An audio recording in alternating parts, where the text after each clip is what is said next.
Hello, dear friends. Paul Willis here with the Rended Wall tabletop role playing game world setting. We're doing another developer diaries today. I wanted to talk a bit about um, me as a kid and what made me into the person I am today. I'm going to talk about some of my influences and the things that brought me a lot of joy as a younger person and what has really influenced my creations that I am working on to this day.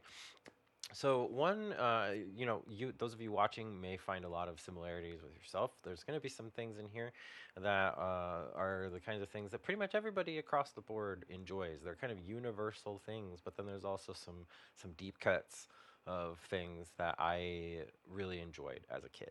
So I wanted to kind of take you on a little bit of a tour. This is just kind of a small sampling of the things that I really enjoyed, and that there are some tiny elements in the Rended Wall in my game from all of these influences.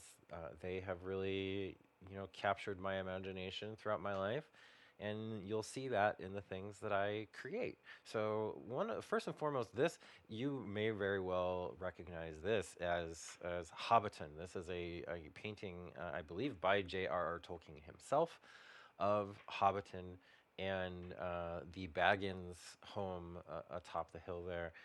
The Hobbit was a huge, huge influence for me when I was a kid. I loved that story so much.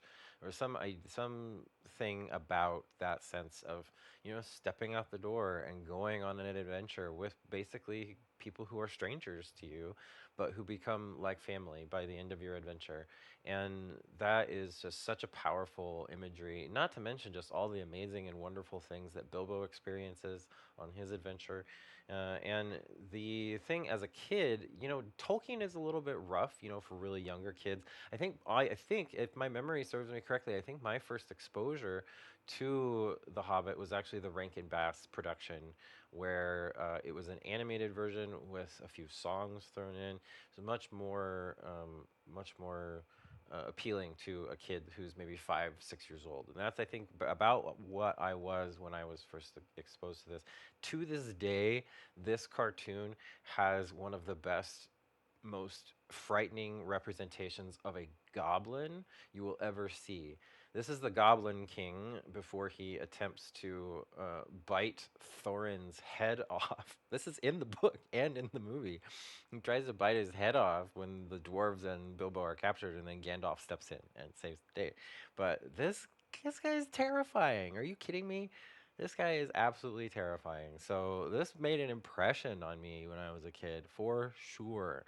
The next thing, though, I would, as I aged, I graduated up to the Lord of the Rings, to actually reading the books, the Lord of the Rings, and obviously that story has just stuck with me forever, like it does with pretty much anybody who is exposed to it. The Lord of the Rings is such a powerful story, classic good versus evil, but there's so many just fun and unique elements to it that just keep it fresh to this day to anybody that is exposed to it. Whether it's the movies, Peter Jackson did an amazing job with the movies. I was exposed to those as an adult, but anybody that reads or watches this story remembers it forever. They really do. Um, I cannot remember a time in my life when I did not know what Star Wars was. So this is probably one of my earliest things. You know, I I know Luke Skywalker, Han Solo, Obi-Wan Kenobi, Princess Leia, R2D2 and the C3PO, Darth Vader, all of those like the back of my hand.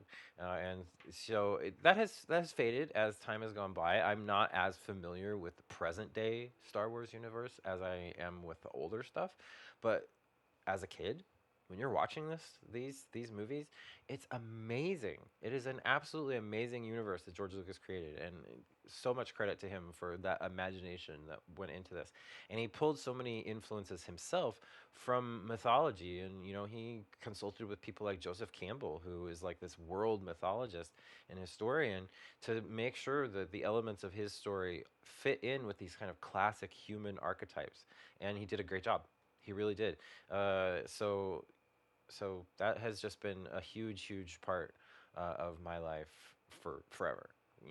like I said, I can't remember a time when I didn't know about Star Wars. This guy. There have been so many Supermans over the years. There's a new Superman out right now, probably as you're watching this video. But Christopher Reeve will always be my personal favorite. He just embodied that just confident, good personality and heroism so well, and his ability to switch into that stammering, stumbling, bumbling Clark Kent character was amazing. He is such a good actor, so sorely missed, and he was just an amazing guy. So this is a big part for sure. Again, of my childhood, and that John Williams music too. Going back to Star Wars and Superman both, the John Williams score made a big difference. If it wasn't for that music, it wouldn't be nearly as memorable as it is. Wonderful actors, wonderful directors, special effects, all of that stuff. But then that music is added to it, and it just elevates it to just this whole another level. John Williams, amazing composer. If you don't like The Princess Bride, there is something wrong with you. There is The Princess Bride is amazing. It is just such a charming story. It's this meta story, where this grandfather is reading the story to his grandson while he's homesick in bed, and then it has these elements of amazing fantasy storytelling mixed with just comedy and memorable side character. Every single character in The Princess Bride is memorable. Every single one. So this is just one of those movies that absolutely stands the test of time. They had better not remake it. It's my personal opinion. I don't think this is a movie that ever needs to be remade. It is perfect the way it is. Just leave it alone. And yeah, The Princess Bride is one of those movies that is just a perfect film in my opinion. Wonderful picture. As a kid, I was obsessed with Robin Hood. Robin Hood is just one of those characters. I love the idea of this kind of former nobleman who ends up having to become an outlaw, and then instead of using that to kind of turn bad as a typical outlaw might, he instead he forms his merry men together to rob from the rich and give to the poor, right? And I think I've always loved the classic kind of medieval English stories, whether it's Robin Hood or King Arthur. There's another example of this later on as well, but like Robin Hood, especially, is just really just a cool concept for a character. I really love it. Plus, that idea that he has this amazing skill that he's wonderful archer with a bow and arrow, and yet most people might not uh, notice that at first glance, right? And then he goes and wins tournaments or does these other amazing feats with his bow and arrow, and I've always loved that idea, almost like kind of having a hidden like superpower or something. Here we go. Ivanhoe. This one in particular, this picture was, I believe, maybe on the Disney Channel or one of those others that we ended up recording on VCR. VCR, kids, are cassette tapes that you would slot into a machine that would play things that you could record off the TV. And you would have to rewind them back to the beginning. That sometimes took a while. VCRs, amazing things. But we recorded, off some channel, we recorded Ivanhoe, and this one is great. Looking back on it, it was made in the early 80s, I think 82. It has star-studded cast, including John Rhys Davies. Might recognize him from Lord of the Rings, and as well as Sam Neill, that you would know from Jurassic Park, as well as many other amazing movies. So it's a really wonderful story that involves like chivalry and knights and armor and horseback and tournaments, jousting. I feel like the grandpa on The Princess Bride, you know, uh, torture, revenge, true love, chases, escapes. It's Ivanhoe is just a fun story, and based on a really old story by Sir Walter Scott from a long time ago. So It's really good. Really, really good stuff. Phantom Tollbooth, I've mentioned this in a previous video as well. Phantom Tollbooth was amazing. One of those books that I just read the heck out of as a kid over and over and over again.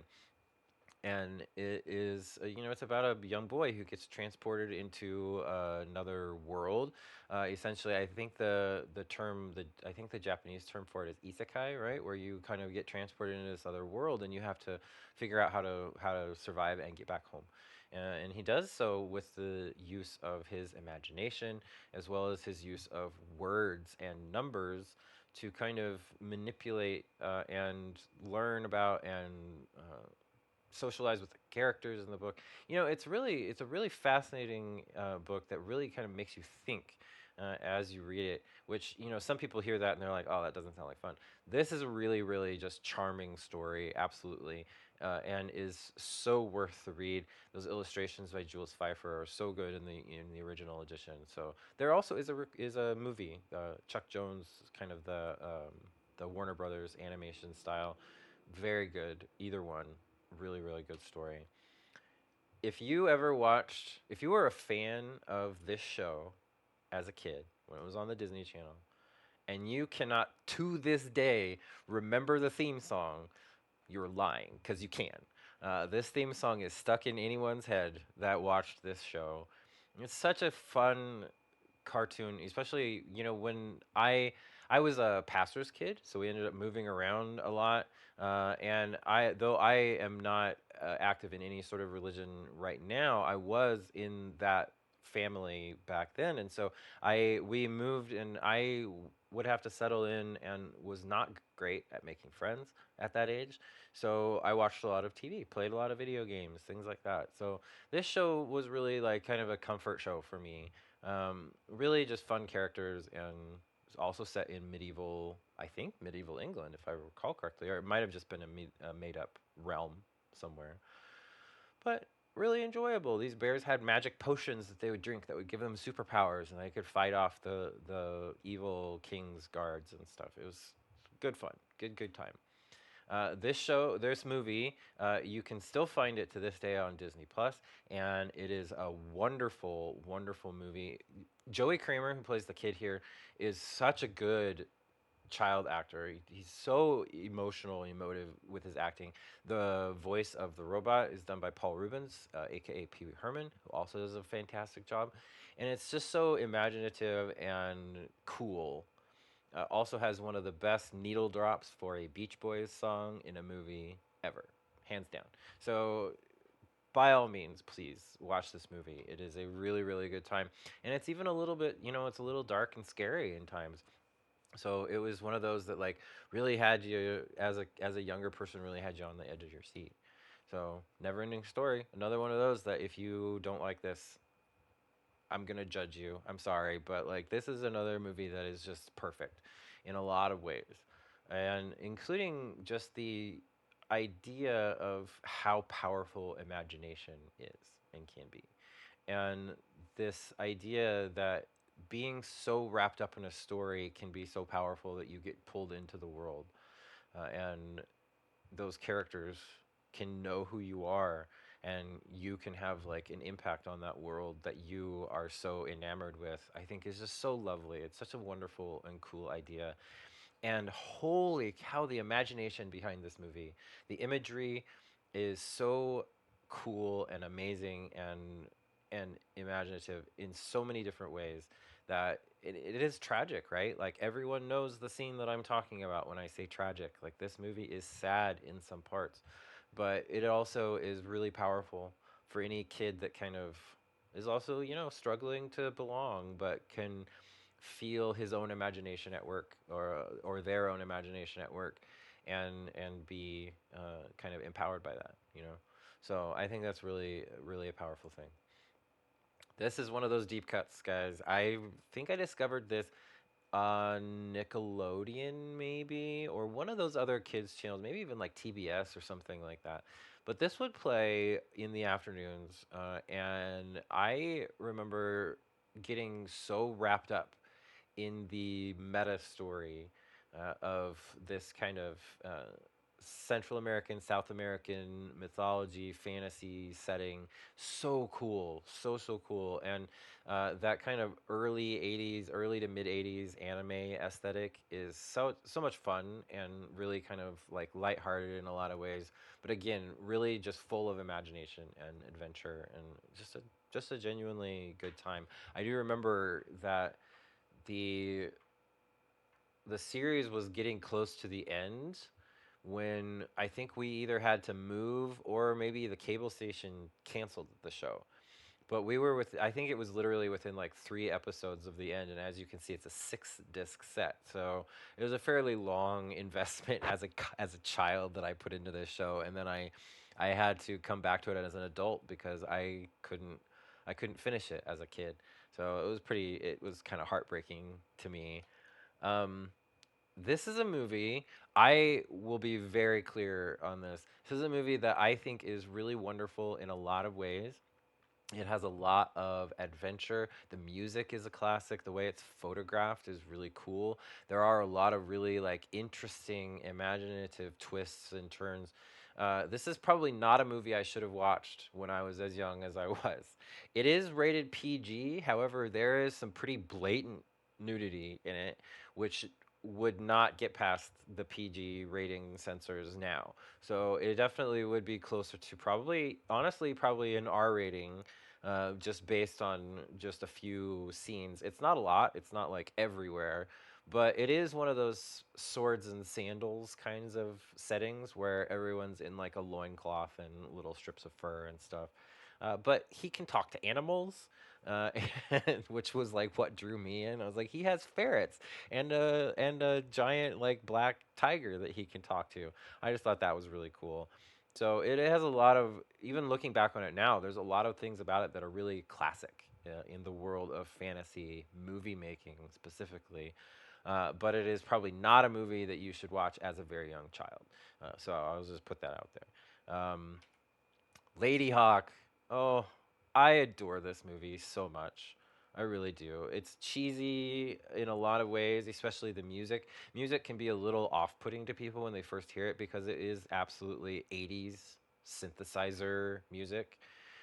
But the story and the setting is beautiful in so many ways, and it is unique. It's really unique. I've never seen a story like this, yeah, as far as just mixing so many elements of there's romance that's very obvious kind of throughout the movie, but there's also some comedy. Matthew Broderick and a couple of other side characters are pretty funny. There's also a little bit of horror elements mixed in, as well as just like I don't know, just like a really fascinating kind of magical concept. So Lady Hawk is wonderful, wonderful stuff. The Leopard Dagger. Is a book. So few people know about this book, and it makes me really sad. If you are out there and you have read this book, please let me know because I would love to talk just about the book. It's so much fun. This orphaned boy has to discover his own past, and by doing so, he gets wrapped up in some plots involving, the noblemen of the era as well as the Globe Theatre in London. So it's really fun adventure intrigue stuff. Perfect. I think I liked this book so much that I checked it out from the library. I read it. I took it back, and then the next time we went to the library, I was like, I actually want to read that book again. So I checked it out maybe just like a month later. Um, really wonderful story by Constance Fetcher. Really cool. The Wheel of Time. If you are a fantasy reader, you know about this series. You do. There's no way you can avoid it if you are in the fantasy literature circles at all. This is a massive 14 book series. Robert Jordan wrote the series up to book 11. And then he unfortunately passed away from, I believe it was like kind of a rare and sudden blood disease, if I recall correctly. But when he tragically passed, the author Brandon Sanderson, who's now known for his Cosmere books, he wrote this really lovely eulogy for Robert Jordan and ended up catching the attention of Robert Jordan's publicist and widow as well, and they ended up contacting him about finishing the series. So the last three books have a combination of some of Jordan's notes and outlines and scenes that he had already written, and then Brandon Sanderson comes along and fleshes it all out and really does a beautiful job of finishing the story. It was a, I can't imagine it was easy. You know, these books are literally like inches thick, hundreds and hundreds of pages, hundreds and hundreds of characters too. And Sanderson did a great job of wrapping it up. He really did. So this is a wonderful series. I recommend it to anybody. It is an investment of time and energy, and it is a bit of a struggle sometimes. It's not always an easy read, but it's rewarding and it is worth it when you get to the end. I remember I read the entire 900-page hardback in almost in one sitting. I just took the day off, read it over the course of probably 12 hours, and by the end, I was crying. It was so moving and touching. It was a beautiful end to this to the series. So, Tad Williams. Tad Williams is wonderful. This is the cover of the Dragonbone Chair, one of his first fantasy series, and to this day stands the test of time. I'm currently reading, rereading, I should say, the Dragonbone Chair. As you can see, I am in the midst of this story because it is really really great. You can see behind me, over here. There are more of his books over here as well. He holds a treasured place in my library. His stories are really deep and involving fantasy stories, and they are absolutely also just worth your time. There's so many memorable characters and memorable settings and events that happen. There are certain scenes within this cycle in particular, the Memory, Sorrow, and Thorn series, which is the name of this first trilogy that he did, that have stuck with me for forever. So, and the cover art by Michael Whalen is fantastic. He does a great job. Michael Whalen, I think, works with Tad Williams on all of his projects. This is another one of his artworks here, if I'm not mistaken. This is the cover of a book from Tad Williams' Otherland series, which you can see right down here. This is a mix of fantasy and science fiction, which is so good, so good, and was actually one of the big inspirations for me to figure out how I could also blend elements from both genres into my setting. So Tad Williams is such a good author, so good. So if you want a good, deep, involving, and moving story, Tad Williams is a good place to go. So I think that's the end of my little spiel, just about some of the things that I really enjoy, some of the influences that I have. There obviously are a lot more, but that's just kind of a handful. And another way to kind of let you all know who I am. So I hope you enjoyed just kind of going on this little adventure with me through some of my past adventures. And please, if you want to join me for a game, I will put links down below where you can contact me to do that. I would love to GM a game for you. I have this entire huge world setting that is ready and waiting to be play tested by anyone who wants to. So please contact me if you're at all interested, or even if you just have a comment about some of these things. Please let me know. Yeah, do the usual YouTube things, like, comment, and subscribe down below. But thank you so much for joining me, and it's been a pleasure. And I hope you all have a wonderful day. We'll see you soon. All right.